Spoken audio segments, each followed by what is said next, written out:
Hammer time!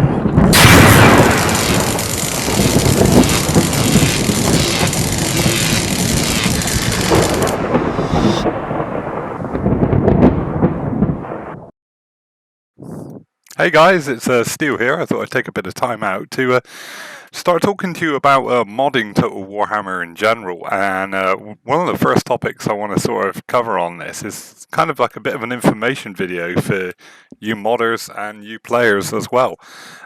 Since the release of version 2 of Ultimate Chaos, one thing I've really heard a lot of is about compatibility with other mods, and I wanted to give you guys some information so you could kind of help to sort your mod lists out and kind of explain why it's not as easy as you might expect to make something compatible with all these different mods.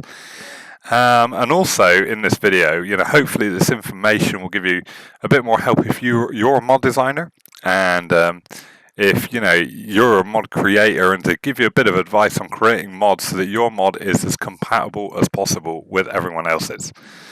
So yeah, okay. The first thing you would have to do is install and set up Pack File Manager if you want to mod the same way I mod, which is kind of this program right here.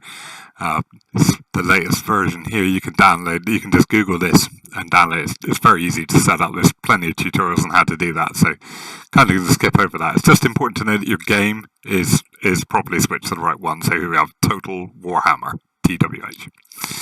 So, going to take a look. This is the data directory for Total Warhammer. You can obviously see that up here. And this is where all the data for the game is contained. Now, the main pack that you're going to be modding, most of you, is this one, Data Pack. So if we open this, and we take a look, Data Pack contains most of the assets for the game, apart from the models and the textures. So if we expand it, you can see right here, DB. This stands for the Total Warhammer Database. This is where all the information in the game is contained. Now, obviously, there's tons of tables down here, but if we scroll down to one of the most commonly used one, we have a table like land units, for example. And this contains every unit in the game, and they're all sort of coded. So if we look here, we see all the different units from all the DLC packs. Got Knights of the Blazing Sun right here. Bretonnians, here we go, Chaos, something I'm obviously quite familiar with. And so you can see that each land unit has a code, and over here we can start to see some of the land unit stats, for example. Like here we go, melee attack, defense, morale, hit points. So you can't actually edit this pack because it's read-only, and you wouldn't want to. So what you would do is you would create your own mod, import tables from this pack, which I'm going to show you how to do in just a second. I'm sure you already know, but just to help me explain further more about what's sort of going on. So let's just say, hypothetically speaking, that we wanted to create a new land unit, or we wanted to change the stats of a land unit. What we could do is we could just go simply, we could add the table. So if we just create a new mod in a minute, and we add the add from pack, we'll add the table that we want, or whatever other file, but for a minute we'll just go to table. So if we open the data pack for Total Warhammer, go down to the database, and import the land units table. So here we go, land units table, so there. All these other tables are all the various DLC packs. You can see this is the Wood Elf table right here, but you're mostly going to be working with this one, which is core table. So there we go. So if we just quickly save this, so test. Right. So let's just say that I wanted my, I don't know, that I wanted this unit of trolls right here to suddenly have loads and loads of melee attack. So what I can do is I'll have a mod that doubles their melee attack. So instead of 66, we're now going to have, I don't know, 72, right? You can see that the value turns red because I've changed it. Now, I could save this now, and I could publish this mod, and I could call it Super Trolls. These trolls are twice as tough. I'll tell you what, we'll make them twice as good in defense as well. We'll give them loads of morale as well. And we'll make them, I don't know, tougher than a brick wall, right? I could save this right now, and I could upload this to Steam Workshop and say, hey everybody, check out my Super Trolls. We've got a major problem here, and the problem is mod compatibility, right? As you can see, the name of this table here is Data Core. That means that when you load this mod, it overrides that table in this data pack right here. Now, you might be thinking, well, so what? What's the big deal?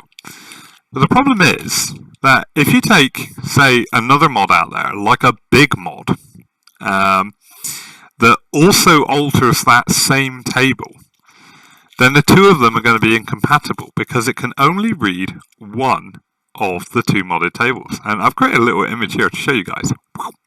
So here we go. So you can see right here that if you can imagine it a bit like a sandwich when you're making a mod and stacking mods on top of each other, right?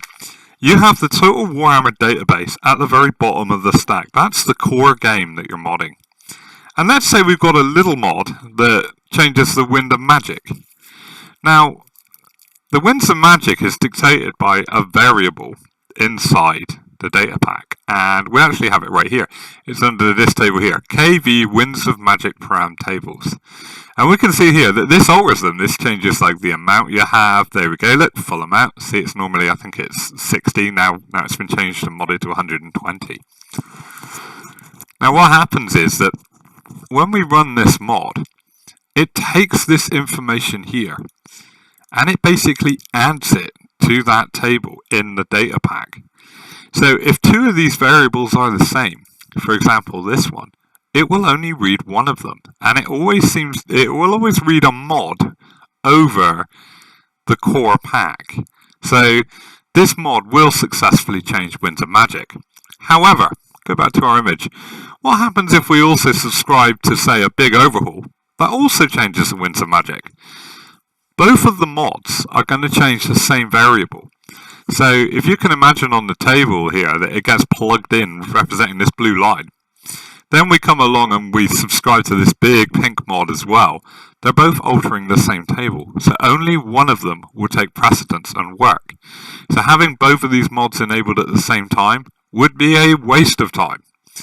So what you'd need to do, effectively, is to get rid of one of them. Now, you might reasonably think, well, there's really no need to unsubscribe from the little one because the big one will just override it, or depending on the order, and it actually reads it alphabetically, so we can see here that a lot of people suffix their mods with things like @ signs, or even my mod is done with an underscore because it changes the load order of the mod to ensure that it has a higher load priority than most. It's bad practice, basically, to leave mods installed that aren't actually functioning or doing anything, because they could contain other variables designed to work with that mod that you've overwritten by another mod, therefore causing crashes and unexpected behavior. But in this case, it wouldn't really matter too much. Where you start getting problems is mods that change large core tables, like, for example, the buildings level table or the buildings culture table. Let's take a look at Ultimate Chaos. This is a good example of where you might encounter, and there's a common incompatibility problem with this that I'm sure some of you guys have encountered. And I'm going to show you exactly where it is and why it is. So, if we start bringing up the tables here, now you can see that what I've done is I've renamed all the tables here. See, this one here is called Chaos Buildings. That's so it doesn't override the data core. Because if it did, the only buildings in the entire game would be these. The Empire would have no buildings, and the Orcs would have no buildings. So this adds on top of the database instead of overriding it. But that is not always possible. So if we go right down through here, there we go. Right, that's one example, but I'm just trying to find a better one for you. Just bear with me a second. It's a big mod and it's late at night here right now. So okay, this is a good example, I think. This is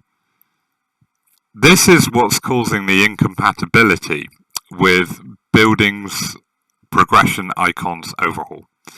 Now for his mod to work, what he does is he's got this table here, and he's got a great big list of all the buildings in the game. And you see where it says right here, art piece? Well, this column dictates what icons the building uses. Now because he's drawn all these really great icons, right, so he's had to change all this data to match the file names of his icons, right? But he's done this for every race. So when you load that with this, what you get is, because he's done it for Chaos, and this table also changes it for Chaos, you get this clash. And that's why when you run both the mods together, all the buildings are messed up. Now you see, so you might think, well, no problem, why doesn't one of you take that out?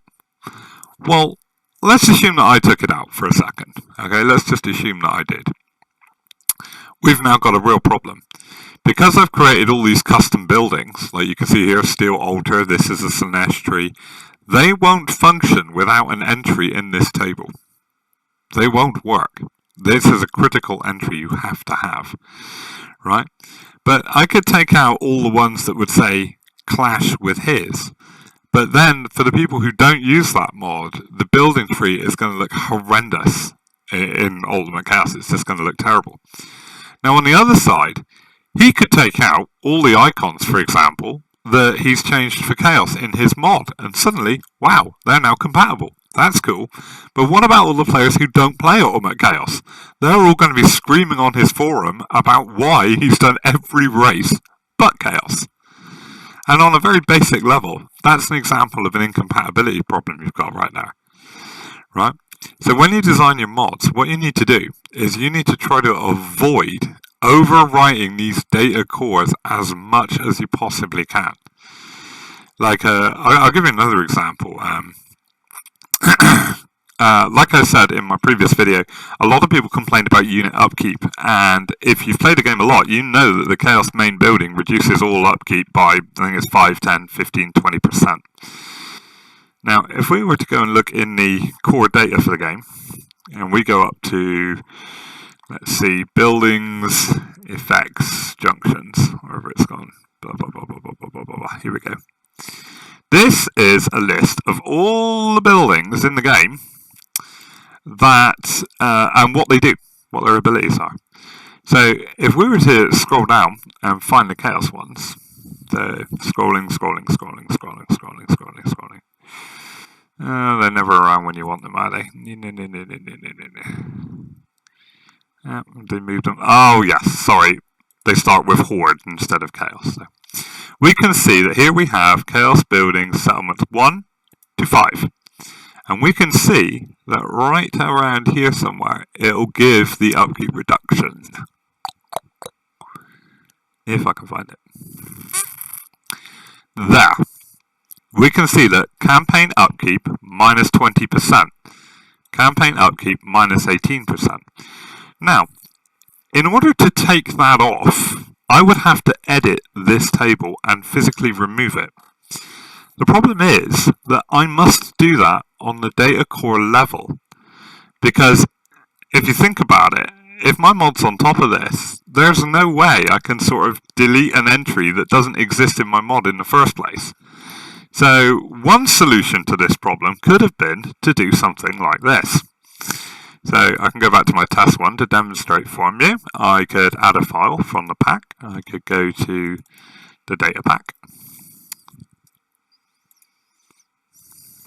Down to the database. And I could go and find this table, which is here, and import it into my mod. And I could go, all those guys really don't like the way that the upkeep is working. So what I'm going to do is I'm just going to go along here. I'm going to find it, and I'm going to delete that line, that line, that line, and that line. Problem solved. No. Problem made 50 times worse. Because the problem is now that, as you can see, there's all these table entries in here that I've now got to have in my mod. And this is the table that tells the game what skills basically the buildings have. So anybody else who's done a mod that changes what the building skills have is now incompatible with mine. Because I've literally been incredibly lazy and just imported this table and deleted 2 values. So how I actually got around that one is to create a whole new version of the Chaos main building. So if we take a look at building levels, you can see there's now steel main 1 to 6, which look like the old Chaos settlements, but they're completely new buildings. The only problem with that is the very first horde you get in the game starts with main 1, the original main building. It doesn't start with steel main 1, because steel main 1 is set to upgrade to main 2, 3, 4, 5, and 6, but you don't start with steel 1. Now, that's because the building your horde starts with is dictated in something called the start pos file, which is completely separate to this database. There are a lot of mods that change the start pos file. That's the file that tells you what leader you start with, where you start on the map, who you're allied to. So if you use a faction unlocker, something like that, I know Cryonosis does a lot of faction unlockers, for example, and they're very popular, you can only run one start pos mod file at a time. So, because the start pos files will overwrite each other. So any mod that utilizes a start pos file has extremely low compatibility with other mods. Which is why, when I did the start pos mod for this one, it's not included in the main version of Ultimate Chaos. Because if it was, you'd all be going crazy that all your faction unlockers don't work and all your allied mods don't work, and that would be why. So I've released it as a submod. And it literally just has that one file in it. So for the people that don't use custom start mods, they can use the Ultimate Chaos one, and then you will indeed start with this main 1 building. But for everybody else, right? Better not save this file. But for everybody else, I needed a solution to that. So what I've done is I've kind of faked it, so that if we look on the building upgrades junction, we can see that the original building actually upgrades now to steel main 2, the new building. So when you upgrade your horde for the very first time, it will actually upgrade to the new chain. But you won't realise that, because the new chain looks exactly the same as the original chain. And that's how you got around it. Unfortunately, it introduced this rather irritating bug, which drives me mad, where if you can't afford to upgrade your horde, like for food or money, the upgrade options don't show up. And just to make matters even worse, down here, you've got campaign building displays, and most buildings on the map don't show up. If you build a barracks in Altdorf, for example, it doesn't show up. The only thing that shows up in Horde is the main building, and this is the building we're changing. So it means I had to create new artwork for all these buildings, so you don't have invisible hordes running around. And then, of course, all the players are going to be confused as to when they start the game and spend a bit of money, why can't I upgrade my horde? So that meant I had to go and create some new effects to put tooltips on the buildings to explain to you guys that if you don't run the start pos mod file that gives you the proper building, you won't see the upgrade icon until you can actually afford to upgrade it. And for some bizarre reason, the Marauder chain had exactly the same problem. Again, because in the vanilla game you start with Marauder building, and that is now a customized one. So you can see that this is a whole huge runaround. You know, this is creating 6 new buildings, it's creating new levels, new upgrades, new effects, got to write out all the text and everything for it, tie it all up, and create a submod just to avoid this. So when you talk about compatibility and trying to make it as compatible as possible, this is how you do it. And unfortunately, depending on what you're trying to do, there are some tables that cannot be avoided, that you must edit in order to achieve what you're trying to do. But you have to weigh up whether what you're trying to do is worth editing a core table that's going to cause half your forum to start screaming about compatibility problems. So the less data core tables, the less of these that you have in your mod, the better, because every time you add one, can pretty much guarantee it's going to break compatibility with other mods out there. And the problem with that, which you might reasonably argue, is if everybody followed this design philosophy of trying to keep these data core tables down to an absolute minimum, then mods would be way more compatible, and players would be able to play more of them together. But if you've got, say a mod where someone's been really lazy about it and they've slapped in 15, 20, 50 data core tables, and then everyone wants you to make your mod compatible with that mod, yeah, you're kind of like, well, the part of the problem here is that mod is overriding so much of the core data that it's causing a problem. But it'd be a mutual problem, because if your mod doesn't override core data, you won't have that issue. It's only when two mods both try and override the same table or the same variable at the same time. Like, I'll give you another example, okay?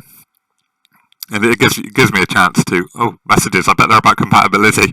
I'll give you another example, and this one allows me to showcase some work done by a pal of mine who's helped me do the text here. So what we're going to do is we're going to take a look at Ado stuff. Now, you can see that Ado Potato here has released a load of really cool reskin packs for Chaos.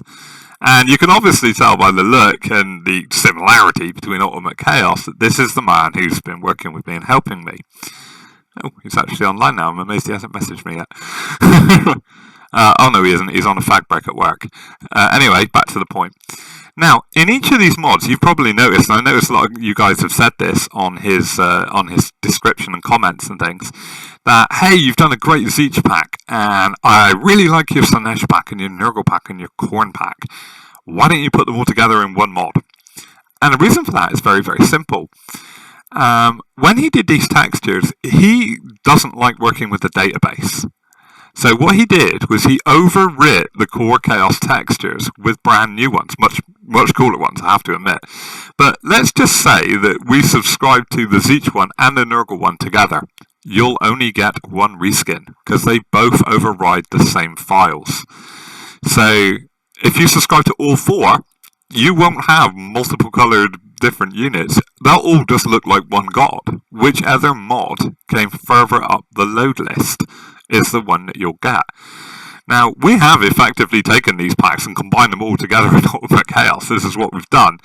And it's taken weeks and weeks to do it, because he did some of the really, really cool textures and everything.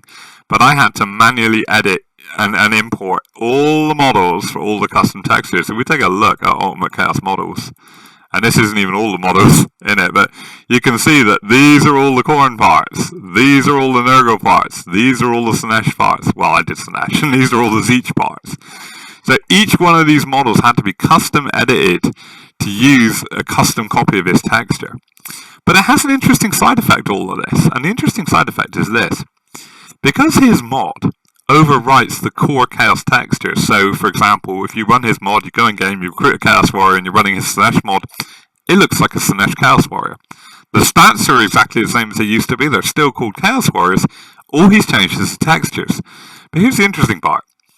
Ultimate Chaos does not actually override any of the original Chaos.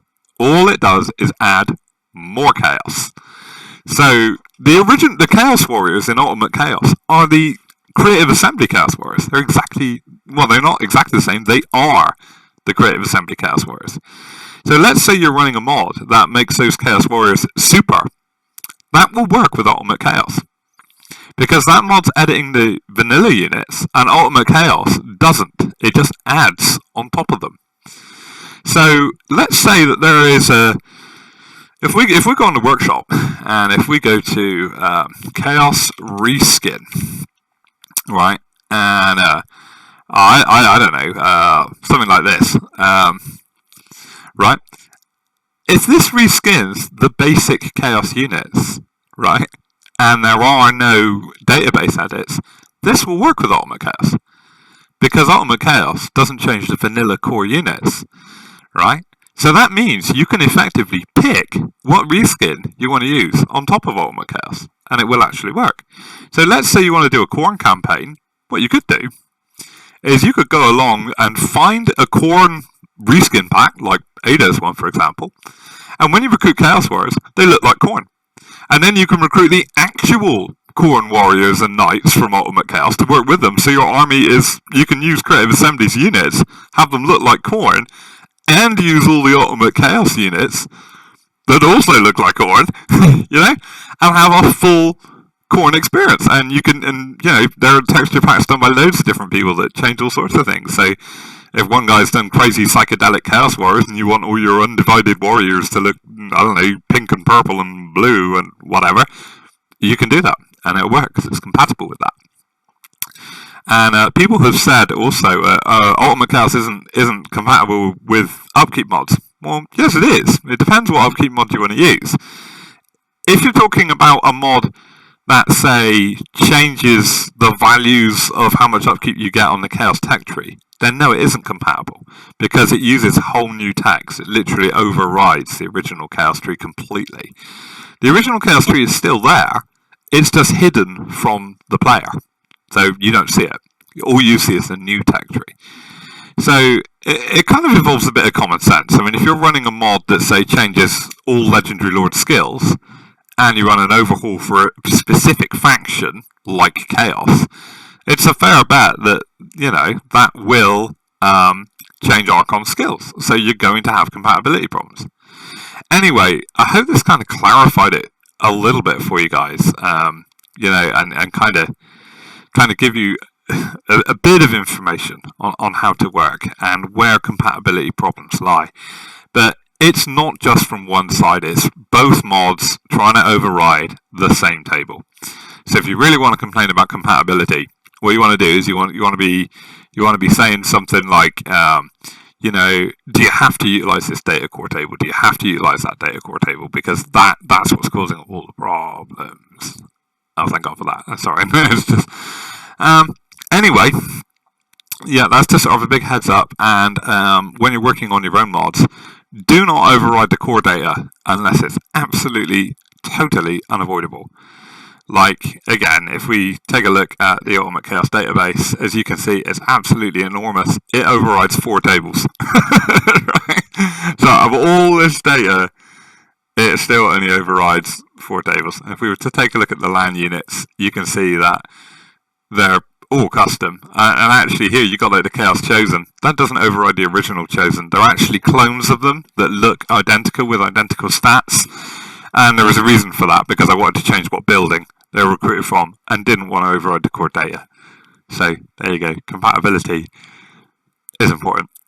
And great effort has been made to try and make it as compatible as possible. Anyway, I hope this helps somebody out, at least. And I'm going to stop rambling now, and I'll see you later.